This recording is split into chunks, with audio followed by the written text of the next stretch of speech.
Most sellers would go with the strategy of pricing it where they think it's going to land, right? Us realtors hate that strategy because it'll backfire in so many ways. With the market the way it is right now, you kind of want the market to drive up the price. And that's where you're going to get more than the projected versus pricing it where you think it's going to go and then you've overpriced it. It becomes less desirable. And so it ends up selling around that listed price. Taking that overbidding out of consideration to a certain degree and price it based on where it should be based on normal conditions and let the market drive it up. You get a much better reaction that way.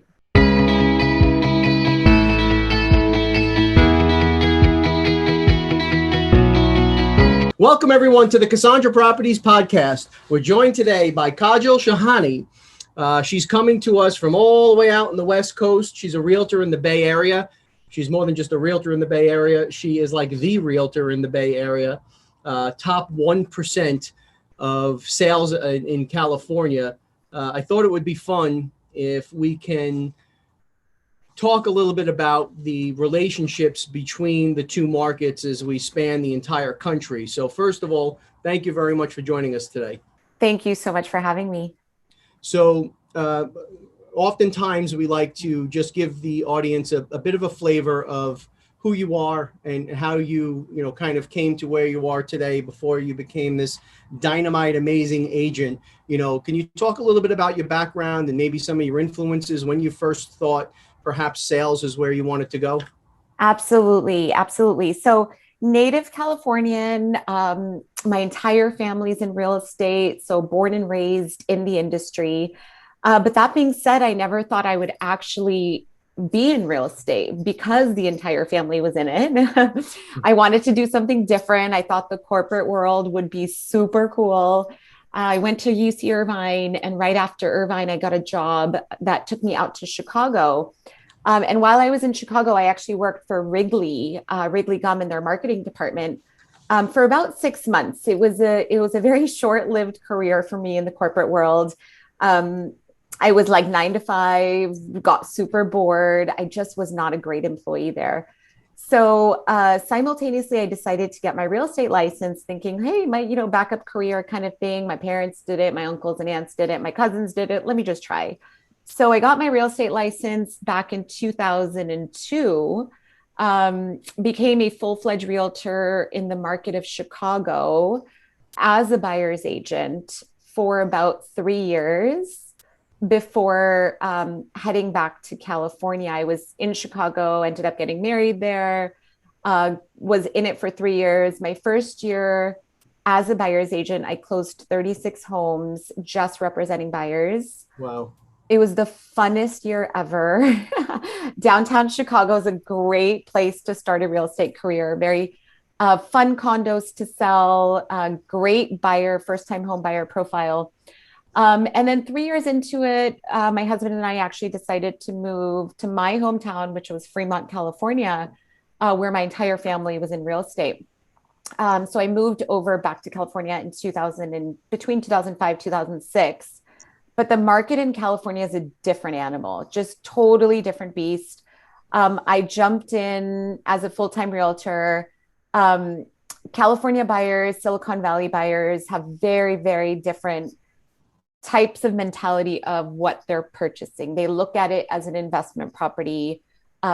Most of them start with the primary residence, but very obviously in tune with appreciation and numbers and all that fun stuff. So very analytical is how I would describe it. And then since then, so that was 2006, I've been selling in the Bay Area since then. So is your husband also in the business? No, so my husband's actually a chiropractor. Okay. So totally different. And at Intero, where you work, is that family owned? It is. So my cousin is the broker of my Intero franchise. I do have other family members that work there as well, including my mom. We all obviously work as individual agents. We team up periodically, but yeah, they all work there. So for us here, Casandra is mom, right? Yeah. 1989. So yep. I'm interested in what that's been like for you working with so much family over the years. Yeah. Actually, great question. It's been great. None of us have crossed paths with a client or a geographical farm where clients have gotten in the way of any sort of relationship. We all work very well together. My cousin is my broker. We have a great relationship, very, very supportive. My mom, she's at the point in her career, she's been doing this for 30 years now. She's at the point where she helps me a lot. And, she's kind of winding down, but she does my open houses because, I don't have, you know, bandwidth to do it sometimes.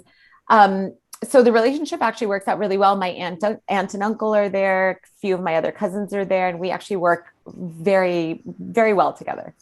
That's great. Yeah. So, if our research is correct, you closed 46 homes in 2020. In 2020, yes. Wow, right? I mean, like that was a very challenging time. Now, your focus remains in the buyer agency side, correct? So no, so actually my first year in real estate back in Chicago was kicked off by becoming a buyer's agent just to learn the ropes. Year two, I started representing sellers. And now I would say in what is this, my 18th year, I represent 50% buyers, 50% sellers. Um, and now I find myself sometimes even getting a buyer's agent to help out with a lot of my buyers, because what happens right now, the way the market is, it's so fast paced. I mean, things are on the market for 2 days and then you have an offer date. So pure logistics, timing, all that kind of stuff, the more help, the better. So right now it's a 50-50. And in 2021, so far, I've closed 51 deals, of which literally half of them have been sellers, half of them have been buyers. So I'm curious, in your buyer relationships, are you papering this up, and are you becoming their exclusive agent where you're coming to the dance together and you're going to leave together? Yeah, that is such a great question. So I actually don't make my buyers sign a buyer broker agreement with me because I do feel, and I know that's kind of going against a lot of what coaches teach us, right? But what I find is that if somebody along the way does not want to work with you, you don't want to continue the relationship. It's going to go south, right? Or the flip side, where right now the market is so, so fast and so crazy and so intense that if the buyer is just not going in with the offers that are needed to get accepted, and they're just kind of like dancing around the market, getting their feet wet, you also kind of want to put them on the back burner a little bit. Like, hey, we're there for you to educate you. We're there for you to hold your hand. But if you're not offer ready, we're there for you for education purposes. I don't want them to get stuck in a contract that's going to bind them to me for a year, because who knows what happens during that year. So I actually don't make my buyer sign a buyer broker agreement. I do like working in a very open, communicative type of relationship with my clients. So if they no longer want to work with me, or if their plans have changed or vice versa, we should be able to say that to each other. So it's interesting, we're all programmed where our sellers, of course, we have all of our contracts, right? Yeah. We have to have our contracts with our sellers. Yes. But with the buyers, there is a bit of a different relationship there. There is. There's a fine line between being a professional, really servicing the client 100%, Yeah. and feeling if they're getting that level of intent of attention, there should be a commitment to you. And Absolutely. then next step in that evolution of an agent, and I happen to agree with you, is when you've really arrived and you feel I'm that good at what I do, Right. and if you are comfortable with me, then we'll continue to dance together. We don't need a piece of paper that represents that. And if we're not, sometimes things just don't align, like you said, different goals. Absolutely. Yeah, so Yeah. that's great. The you've become known on social, like your branding is so tight that you're known like as just your first name. So I was wondering if you could talk to the audience a little bit about how you've leveraged social media, to promote your brand, and some of the things that you're doing. Absolutely. So consistency obviously is key. I was not, when we started real estate, and probably the same with you, we didn't have social media. Um, so so it's definitely new to all of us. And I commend the newer agents, anybody that's popped into the business in the last 5 to 6 years, they've really, really pushed us kind of older agents to become a brand on social media. Because if you're not, you're not really playing with the market, right? You're not putting yourself out there, et cetera, if you're kind of lost in social media. So I would say consistency has been super key. I've hired a few key people for my business that help me stay consistent with posting on social media. The other thing that keeps it really fun and going is I actually never had like a business page, right? Like I didn't formally have a business page. I think my personal life and my business life kind of commingled into one page, which is more of what I do and more of my personality. And I think when I started using my business page for posting, I started posting less. So I was trying to keep it separate. It just didn't work for me, didn't work for my lifestyle. So I said, you know what? Let's just make it all one. Let's make it together. It's okay if people know, my clients know what I do on my personal end. It's running my kids around or, going on vacation or something. It's fine. So that kind of broke the mold of like, oh, where do I post? What do I do? And all that kind of fun stuff. And then the more I post and the more I share, and sometimes I do share some stuff that isn't very, very positive, right? Like I'll go on a listing appointment. I didn't get it. And I'll get an email or a text saying, hey, we chose somebody else. That's totally fine. That's part of our job, right? Um, and it's nice to share that with the audience too. It's nice to share that it's not just all song and dance on the real estate side. We do face rejection on a daily basis. We do write maybe 12, 15 offers for a client and never get accepted. They get burnt out and they say, we're going to keep renting. And you're like, oh man, I just worked with you for 2 years. Yeah. So that happens. And so now I think I'm at the point where, it'd be nice to share those kind of things about our world as well, versus, hey, just pending, just sold, everything is great and everything is closing. And it's not. I would say this year, it's been the craziest year. 51 closings in half a year. I don't think I've ever done that in my entire career. But also there's probably 8 that didn't close, so it could have been almost 60, but 8 of them or 9 of them didn't close. So it's nice to share that as well. But I think consistency on branding, consistency on what you're doing makes it more engaging and more fun online. Yeah. So being genuine is invaluable, right? Yes. Because people want to connect, and Yeah. people can't relate to someone that is always just Just operating like, here, right? yeah, They we're want not that role always, yeah, we're not always A game, right? Something, yeah, we have those days. Yeah. without a doubt. So Yeah. what other technologies are you using? Technology so profoundly has changed the game, It has. over the last 10, 15 years. What other technologies are you guys using in your shop to stay, at the top of the market? Absolutely. So so Intero does provide a lot of technology tools, and honestly, I don't even use all of them they provide. And sometimes I sit back and think if I did, like, wow, this would be so powerful. But I do use a tool called Moxie. Which I think it's US wide, but it's a CRM tool, but it's also a goal setting tool. So once it's all populated in there, you have it all right there. You have your website, you have testimonials, you have your referral intake form. Very, very super cool tool. At Intero, we do have another tool called Design Studio, where everything is already designed for you. You just have to auto populate your stuff. So I do have a virtual assistant that helps me create marketing pieces through there, and that helps tremendously. I think between those two, and then actually there's one more called Real Scout. I don't know if that's US wide either, but Real Scout's another very cool tool. And that's purely how I use it. I test the market for when I am getting a listing.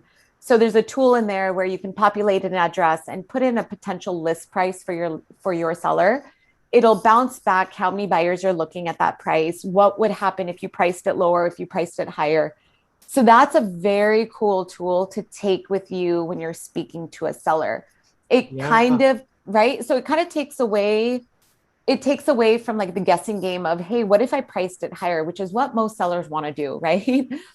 And then for buyers, the flip side is like, hey, do you want to see what this listing is doing? If it's this is the price and you have 900 buyers looking at it, and that's kind of what we're dealing with right now. So that's a very cool tool that I use on a daily basis. Very neat. Yeah. It's funny that all of these technologies and virtual assistants have just become the common parlance of, the description of what we do. This is just Yeah. the game has changed So so much. much. Yes. Some of my newbies laugh at me when I talk about the book that we used to carry around and the Like the index card. Thomas Guide. And yeah. Yeah, if you want to look up a block and lot, you thumb through the microfilm and you put it on this little dish that shined the light up, and you took your tracing paper out. Yeah. Like the tools we have today are so awesome. I love being an agent now, I have to say, I do have to say, we have so many things that make our life easier. without a doubt. Um, I was hoping you could spend a few minutes and just educate the market on your market. Sure. Is it center city? Is it a bit of a suburb? What's the demographic of it? And then maybe we could talk about the market itself as far as activity and what you're seeing there. But could you just paint a picture for a few moments of where are you operating now? Yeah, absolutely. So I'm physically out of the East Bay of the Bay Area location. So I'm about 30 to 40 miles, let's say, north of the Silicon Valley.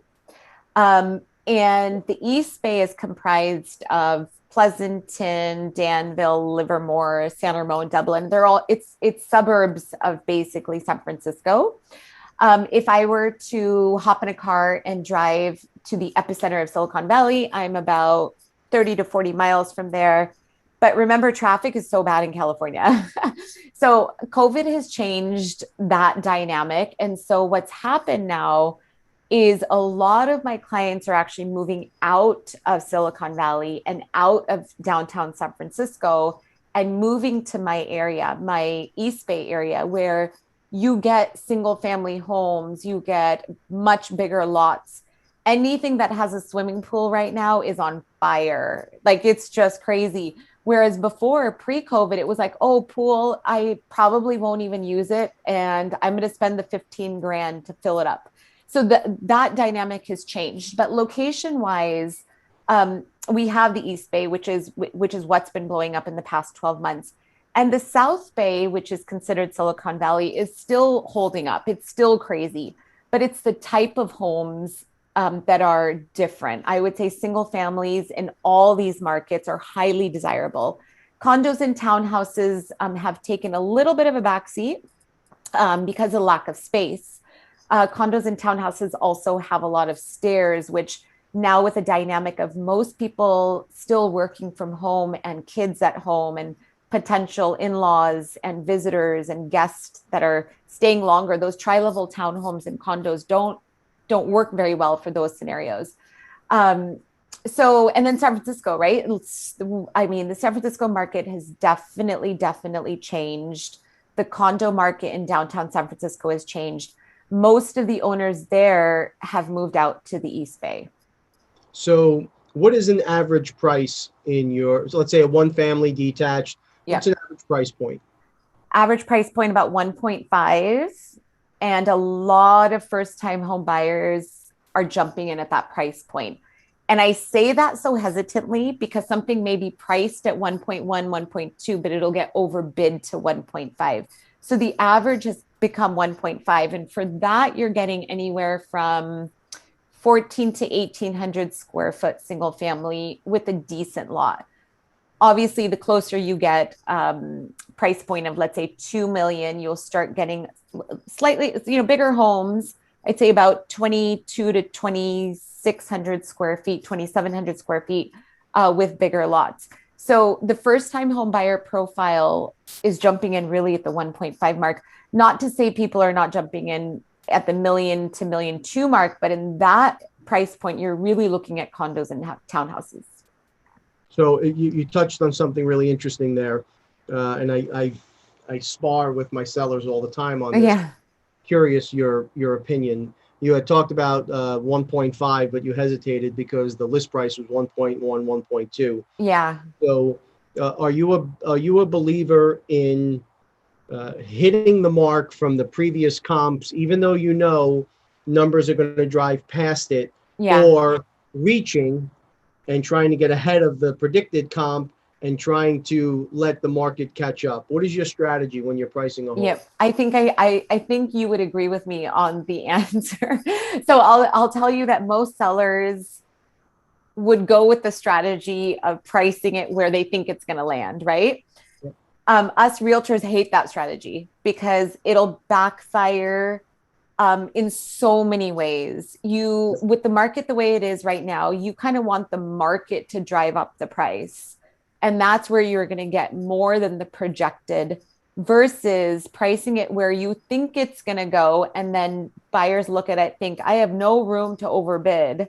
You've overpriced it. It becomes less desirable. And so it ends up selling around that listed price. Yeah. So you definitely want to price homes taking that overbidding out of consideration to a certain degree and price it based on where it should be based on normal conditions and let the market drive it up. You get a much better reaction that way. Yeah, it's Yeah. fascinating to me how quickly people forget the principles of supply and demand. Oh, totally. Yeah, yeah, yeah. It's almost like I feel like I teach econ at every appointment. Yeah. Yeah. So the there's a migration from Center City out, it sounds like, by you, as Yeah. there is here. Yeah. Um, what do you think is the reason for that, and what do you forecast for those Center City markets in the few years that we have ahead of us? So you know what I've noticed, and now we obviously have 12 months behind us of what changed so dramatically back in May, June of last year. Um, I actually personally had a condo listing in downtown San Francisco in a very desirable building. It was a 2 bedroom, 2 bath, beautiful property. I literally saw it like flatline. I mean, I had zero showings, which was super shocking. We ended up taking it off the market and just renting out because if unless your seller's ready to undercut the market so dramatically, it just wasn't going to sell. That was reality. Um, and so what I see now, though, now that we have the 12-month data behind us, people have trickled back into San Francisco here. They have, but at a very different pace and a very different mentality. So some of the listings, yes, will still get overbid based on the list price, based on the profile of the property, et cetera. But I do see it taking a little bit of a turn for the upswing a little bit right now, where some people are buying second homes. People that are living in the suburbs are saying, hey, it'd be nice to own a condo in downtown San Francisco when prices have come down. So let's go ahead and buy it and rent it until we want to use it. A, B, I've had clients who have moved out to the suburbs and will keep an in town, not even rent it out, but just keep it as an in town for someone who possibly is going back to commuting into San Francisco. So I do see that dynamic coming back. I also do see a lot of parents that are buying their adult children a condo in downtown San Francisco right now because either they're working there or because it's become a little bit more affordable and the overbidding in San Francisco has calmed down so much. You have a little wiggle room with even negotiating, you know. So I see that coming back, and I do see that in the coming months, in the coming years, it's going to bounce back. Maybe not as strongly as it did this last time, but I do see prices coming back for sure with the momentum of buyers that are wanting to go back in as second homeowners, or potentially just in town, or even as a rental property. That's great insights. So, could you profile your East Bay buyer a little bit further? I'm curious with the difficulties with transportation and Yeah. traffic. Where is this buyer working? Oh, yeah. This is such a great question because the profile is exactly the same for all these buyers. So, young couple, I'd say between the ages of 30 and 45, working in Silicon Valley, one or two one or two people of the household has completely stopped commuting and has had the option of working from home. And so that profile is so happy to move to these suburban homes that have these great schools for their kids and the great parks for family lifestyle, backyard, etc. They usually have an in-law or a parent that's either with them for, let's say, a couple months out of the year, or somebody that actually just lives with them. So they want that expansive house that has enough house for potentially six people. Um, and it's usually dual income, husband and wife both working. Uh, and I would say most of them are still okay to commute to the Silicon Valley, even in the potential traffic coming back, for at least maybe twice a week. And they're okay with that because it's only twice a week and they get out of the house twice a week, but then they get to come home to this like beautiful, backyard and a much bigger home that they owned prior to how this world has changed in the past 12 months. So that's pretty much the profile that's buying. So these clients, clearly you have an outstanding relationship with them. I think last time we checked, you had like 50 five-star reviews on your Zillow profile. And I'm wondering, the testimonials and the reviews that we're checking out, you're meeting and you're exceeding your clients' expectations. What's the formula that turns a customer into a repeat client? Oh, such a great question. Um, so staying in touch and being wholehearted about the transaction. And I really don't like using the word transaction because I'm not very transactional when it comes to my clients. Um, I hope they feel this, but the goal is that I'm part of their journey and their life changes. So once you buy with me or once you sell with me, I truly, truly will be open and honest about feedback of houses that they're going to buy. Um, if there's something I really don't think is good for them, I will share that. I will be open about that. I'm not very transactional in that sense, like, oh, you like a house, let's just write an offer without my opinion. So I think that probably has a lot to do with it. I actually genuinely, genuinely care and will genuinely share feedback with their move. And sometimes I have clients that are a young couple, no kids, they're just getting married. Or they say, hey, I'm going to have a kid in the next year and they're going for like a tri-level house. And I'm like, okay, you have to remember this. In 2 years, you're going to call me and say, I hate the stairs in my house because I have this newborn or I have this toddler. So then I would suggest, even if you have to stretch your budget a little bit, let's explore some other options that don't have, massive amounts of stairs. Whereas the flip side, if I have a young couple or even a single buyer, I think that type of house is perfect for them. And I will share that and I will vocalize that, hey, you should probably shave off some of your budget and go for the lesser priced home because your lifestyle can sustain that right now. And you'll probably live here for the next 5 to 7 years. And when you're done, you've been there for long enough where it's appreciated, you can sell and move on. So I think genuine feedback has so much to do with it, being reachable. A lot of times what I've found is talking on the phone for us realtors, right? We have to do that a lot with our current clients, right? Making offers, writing offers, giving sellers feedback. That's all phone call. But a lot of times my old clients honestly will stay in touch with me through text. And I'm so happy with that too, because we're still connected. A lot of times I can't pick up the phone and speak for 30 minutes or an hour because the day's gone. But they needed some questions on landscaping or, hey, I want to remodel this. What do you think? So I'm definitely there for them for all those scenarios. So the magic word in that description was you said connected, and being a connector. Yeah. So critical that we connect with our clients in a personal way. Yeah. Are you also supplementing that follow-up with technology? Are you using the CRM to kind of keep in touch with the more generic outreach? What's crazy is I don't. I should be. And that's something that's one of my goals because obviously we can lose sight of the people that we don't speak to on a weekly, monthly basis, right? So for sure. So that's one of my goals this year is to get a little bit more autopilot on that. Awesome. Yeah. So back in 2011, you appeared on My First Place on HGTV. Yes. I was wondering if you could talk us through how did this come to be and what was that experience like? Oh yeah. So I actually had just had my first kid.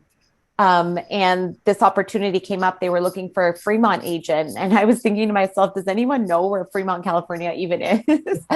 And granted, at that time, 2011 is right when Silicon Valley, like people that were working in Silicon Valley started moving out to Fremont. So that was kind of why Fremont was in the news. And it's funny, it's not even that long ago, but 11 years ago, condos were 300,000. That same condo that was featured in that episode is now like 700 and change, which is so wild. But so it was an opportunity for a Fremont agent to showcase a first time home buyer who worked in Silicon Valley but was moving to Fremont. So very specific. Mhm. I happened to be working with a single guy at the time who was like, hey, let's do this. Like, I think this is super cool. So we followed his journey on finding this condo. It was 350,000, two bedroom, two bath. It's shocking to say that number now, but it was a very, very cool experience because I think they were at that time, the profile was very, my first place was like in the Midwest and the East Coast, et cetera. And now they were coming over to see what Silicon Valley had to offer. But very cool experience. So did that help propel your career? Did you get a lot of business from that moving forward? No, but I a few times was referenced just randomly, like, "Hey, I just saw you on HGTV. That's so crazy." Okay. So no, so I'm sure it's probably half the things that people said or that saw probably I probably didn't even hear it. But I did randomly get recognized, like, "Hey, I saw My First Place. You look like that girl," and I'm like, "Well, I was that girl." That's pretty cool. So you had said a lot of the buyers in East Bay they're buying in the capacity of investment. Yeah. I'm wondering, what percentage of your portfolio are 1031 exchange buyers? Oh, such a great question. So honestly, that dynamic has changed in the past 6 months because prices have gotten so wild. So the flip has happened this year where my 1031 exchange clients are my sellers. So this year, I've probably engaged in maybe 8 of my transactions have been 1031 sellers, not buyers. And I'd say out of those 8, 3 of them were out of state. They owned California property and said, whoa, these prices. I said, absolutely, let's do this. And they sold, made a nice looking profit, and actually moved their money for an investment property out of state. Because if we do, the reality is the Bay Area prices have gotten so crazy, your cap rate for investment property is not the best at all. Like Yeah. if you got 2%, you'd be super lucky. So most of my 1031s this year have been sellers. And then the profile of buyers that bought those homes were first time home buyers or second time home buyers.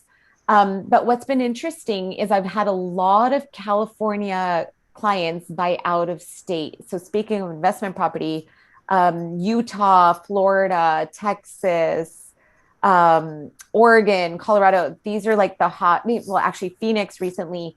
A lot of my California homeowners will say, where do I invest my money? And a lot of them have stock money that they're trying to pull out and put into real estate. They ideally want to stay local, but when we share the numbers and go over the numbers, you're 0 to maximum 2% cap rate, unless you get into like the massive multi units. Crazy. I know. So I have a few clients that are cap rating anywhere from like 3, 4 to 8% out of state. So why would you not do that? Yeah, so same Yeah. thing for us. We're seeing Yeah. Pennsylvania, North Yeah. Carolina, South Carolina, Georgia, Florida. Same thing. People are pushing west and south, Yes. where the cap rate opportunities are just significantly Yeah. better. And there are a lot less legislative threats. Yes. I think that for our market at least, and maybe you could speak to this, the legislative changes and threats to multifamilies, Yep. commercials, the renter protections have really significantly, the pendulum has swung back. Yes. And investors are saying for this level of risk and this level of tenacity, elbow Yep. grease that you have to put in to try and maintain, out here. I mean, we're not 0 to 2%, but the good stuff is 5 to 6. Yeah. Right?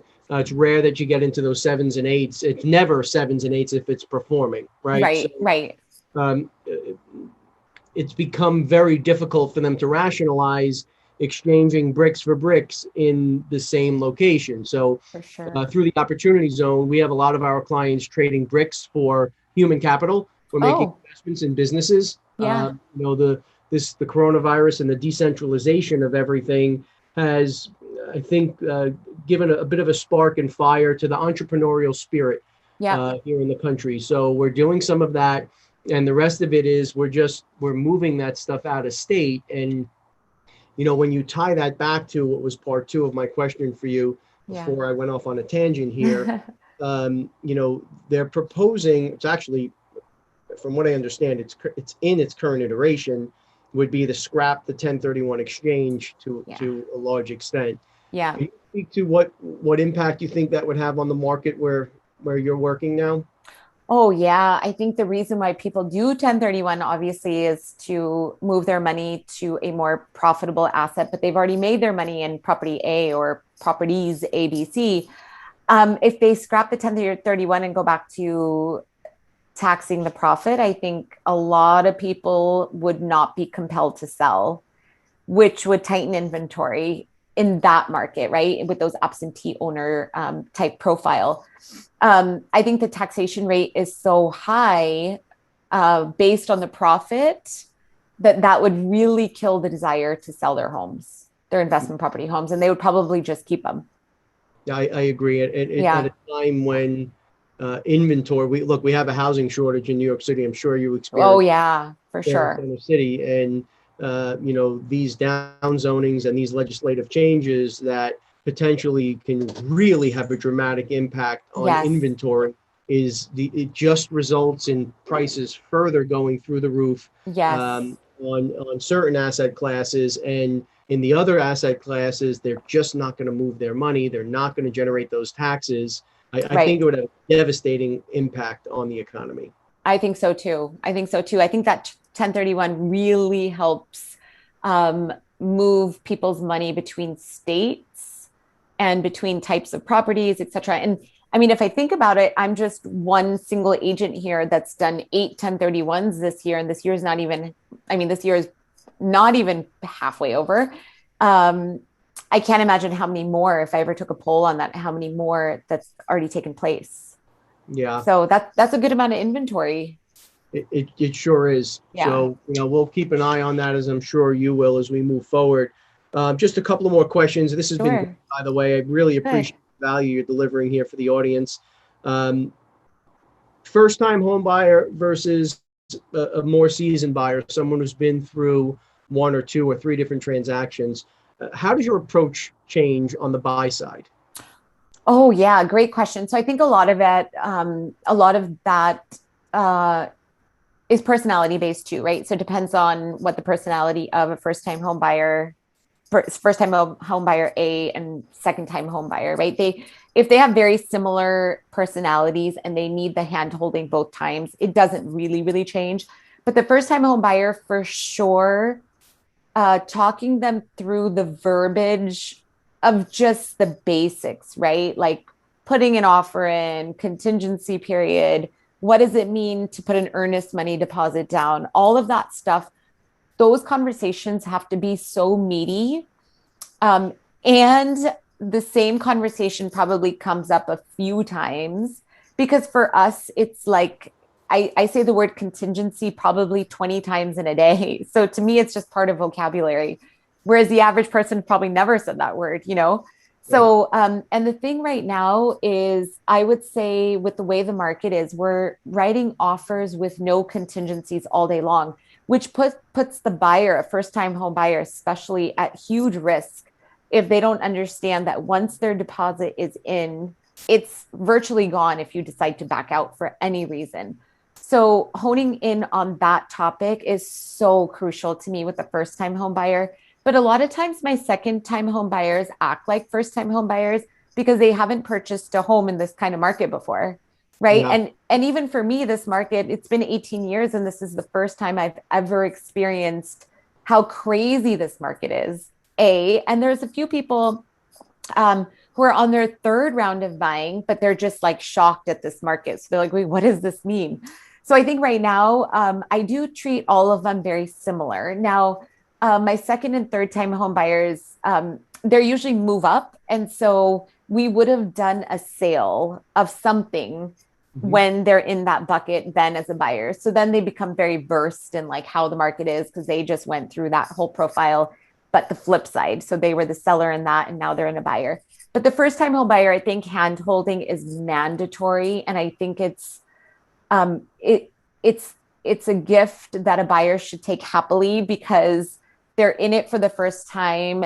They need the hand holding, especially in this kind of market where it's fairly risky.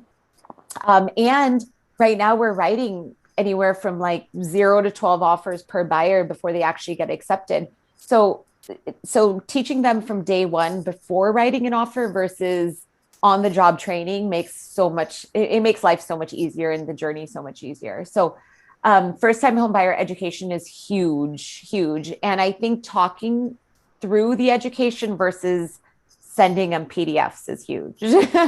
Yeah. So, Yeah. slowing it down, right? We're building out an institute here, the Cassandra Properties Institute for Yeah. our agents. And um, I'm in the business for 25 years and I'm Yeah. around the business my whole life. So Yeah. we had someone sit in with us when I was doing samples of the first videos. And every few seconds it was, what does that mean? What does that Yeah. mean? What does that mean? I think it's for us kind of, vets, it's Yeah. so ingrained in our everyday vernacular that we forget, especially with the first time home buyer. It really is important for us to slow it down Yeah. and make sure that we're really walking them through. Like you said, it is a risky market now, and Yeah. these non-contingent deals are foreign to even some of the seasoned agents. Like you said, 18 years, you haven't seen a market this crazy. Yeah. To expect a first-time home buyer to be up to speed is unfair. So Yeah. it's very Absolutely. important, and that's great advice. So, inventory. That's Yeah. the issue now.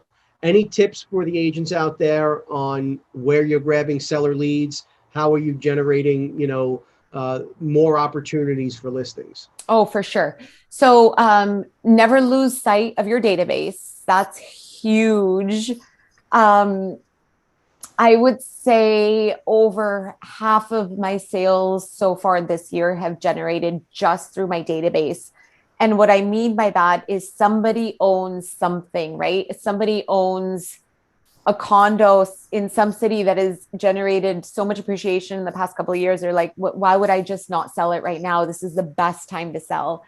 Half of my deals came that way. If any agent out there that's listening has a farm, right, a geographical farm, don't lose sight of the geographical farm. It takes forever to build, it takes forever to pay yourself back. But when it does, it does. And consistency, kind of like what I was saying about the social media posting, consistency of doing your farm is so crucial. I think in the beginning, even for me, when I first started farming, I was like, oh, I'm sending these postcards. Well, and I still send postcards, a little old school, but when you're sending out these postcards, you want to be the person they think about when they're wondering what their house is worth, which could then trickle into years down the line. Like, hey, you helped me all these years based on a text or an email or a phone call of what my house is worth. I actually need to sell now. And I've had calls like that happen like 6 years into my farm. Um, so I think not losing the sight of servicing your farm if you have a geographical farm, and if you don't set one up, for sure, consistency of that, consistency of tapping into your database, and then just being there for your database, especially right now when there's so much to talk about in the real estate world. Like I mean, interest rates, like, I mean, historically low, right? Like crazy, crazy low. The turnaround times of property, potential 1031 going away. If you own an investment property, are you happy with what you've made? If yes, maybe it's time to move it, those kind of things. So just not losing sight of where your business comes from. And then, of course, I think you touched upon this too. Online testimonials and reviews. I've had a number of Yelp and Zillow calls and those kind of things this year. But it's the pace of the market, and you just want to be able to be there for them. Well, Kaajal, this was a wonderful chat, really informative. Congratulations on amazing success. Thank you. Best of luck moving forward, keeping it up. If anyone out there is interested in that area or is interested in making a move, again, top 1%, for the last 17 years. So she's got this on lock. How do people reach out to you? Text is honestly the best way. But if you, Really? Wow. That's my preferred method because I can see it right away, react to it right away. But if you find me on social media, please, follow me. I do all my updates on there. Instagram at Kaajal Shahani realestate.com, on Facebook as well. It's just my name. But if anybody wants to have a chat about the California market, send me a text, send me a message. My website is just my first and last name.com. So easy to find. Great. Thank you so much for the time. Everyone out there, as always, we appreciate it. Please like, follow, share, comment. And as always, stay safe.